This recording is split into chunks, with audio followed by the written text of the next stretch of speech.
Utilisation des ordres de transport de copie.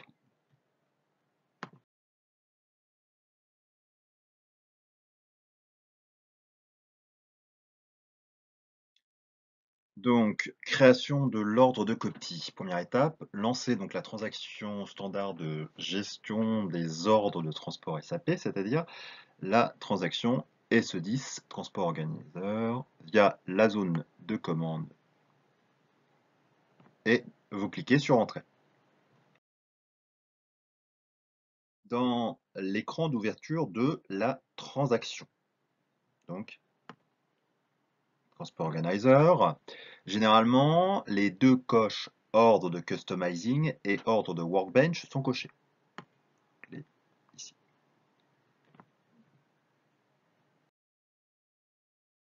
La troisième ligne, transport de copie, que vous voyez ici.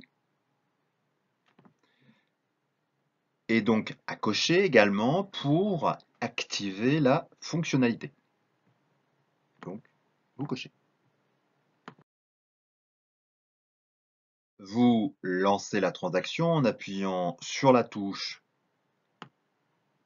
Entrée de votre clavier ou sur l'icône Afficher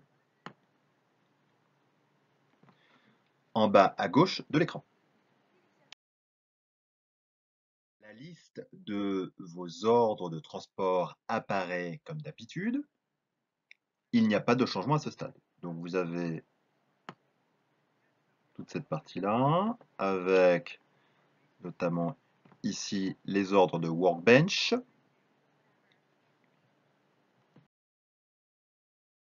Si vous cliquez sur le bouton Créer ordre, icône page blanche ici. Donc on l'a ici.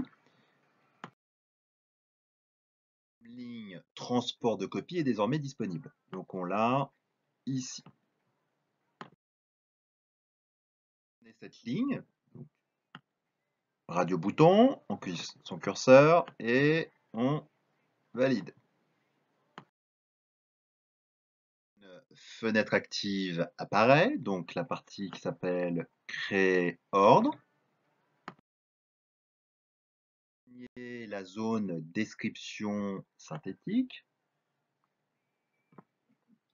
de l'ordre ainsi que le mandant cible. Donc ici, vers lequel vous souhaitez orienter ce transport de copie, vous enregistrez. Donc la petite disquette. Donc j'insiste bien, vous n'oubliez surtout pas de faire sauvegarder. Nouvelle arborescence transport de copie apparaît à la suite de vos arborescences. Donc ici, transport de copie, comme on peut le voir ici. Customizing et éventuellement Workbench. Donc, nouvelle arborescence en bas de l'écran. Vous pouvez éventuellement utiliser la barre de défilement.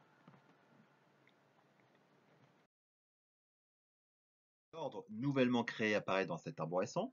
On voit ici. Donc le numéro de l'ordre. La première étape du processus est terminée. Passons maintenant à la suite. Alimentation de l'ordre de transport de copie. Placez tout d'abord le curseur de la souris sur cet ordre de transport. Donc, voilà. Et cliquez une fois. On clique bien, on insiste bien pour être sûr. Donc de toute façon, on voit le petit curseur qui est positionné pour le sélectionner.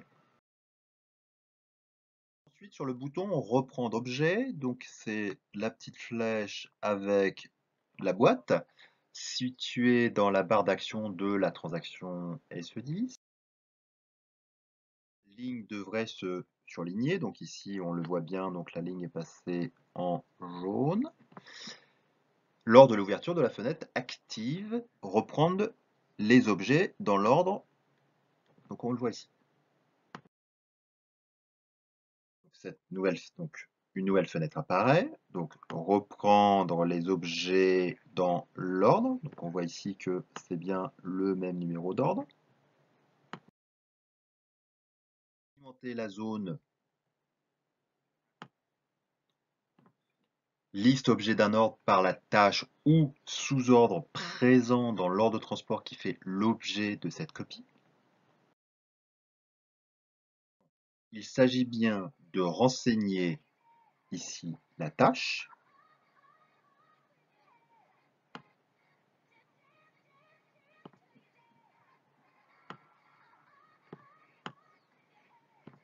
Et non l'OT en lui-même.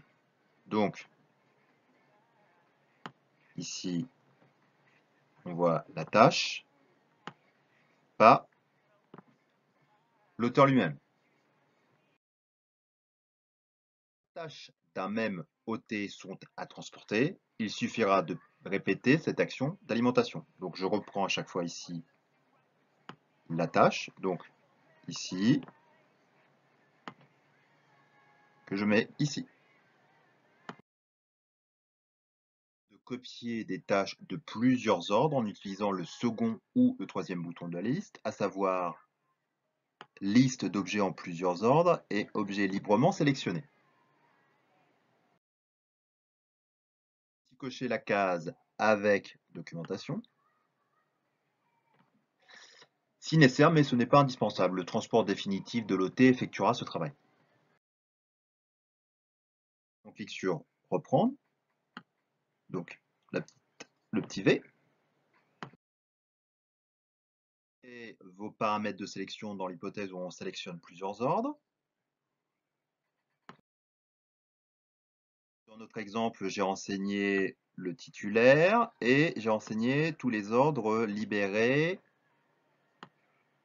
supérieurs à une certaine date. Je fais exécuter.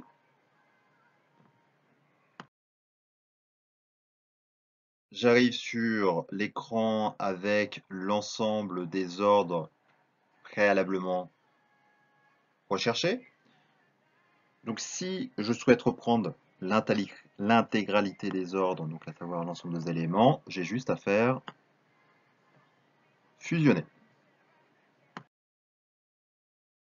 Par contre, je ne souhaite pas reprendre l'intégralité des ordres. Je place mon curseur sur un ordre, le curseur de la souris sur un ordre de transport, et je clique sur marquer sous arbre. Donc le petit bouton ici. Je surligne, ou donc elle passe en jaune. Et donc je répète donc cette opération autant de fois que vous avez d'ordre à reprendre. Donc je positionne mon curseur et je clique sur reprendre. Je fais ensuite fusionner.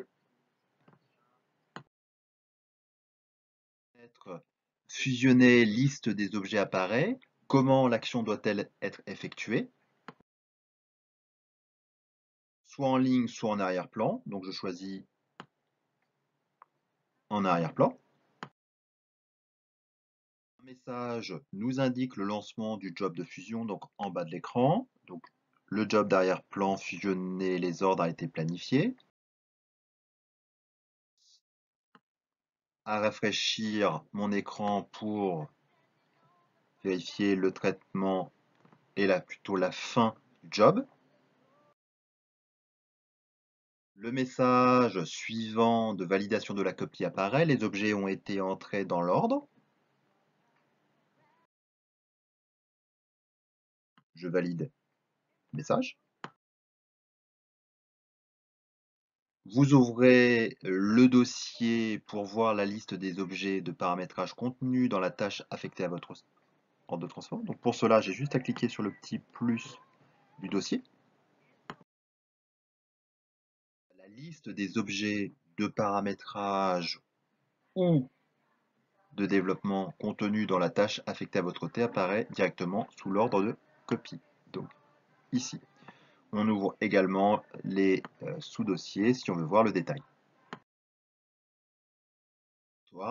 Transport du transport de copie. La gestion de cet ordre de copie se fait ensuite de façon totalement standard. Il suffit donc de libérer cet ordre de transport de copie. Donc je me positionne mon curseur sur mon ordre à libérer et je fais le petit camion pour libérer mon ordre, si bien sûr je n'ai plus aucun ordre à y ajouter. De le transporter vers l'environnement. Pour cela, je sélectionne la transaction STMS. Conclusion. Donc cette gestion un peu particulière des transports peut trouver tout son intérêt si on souhaite limiter le nombre de transports générés lors d'un projet. Elle permet la mise à disposition des fonctionnalités sur un environnement séparé, tout en conservant l'ordre initial ouvert.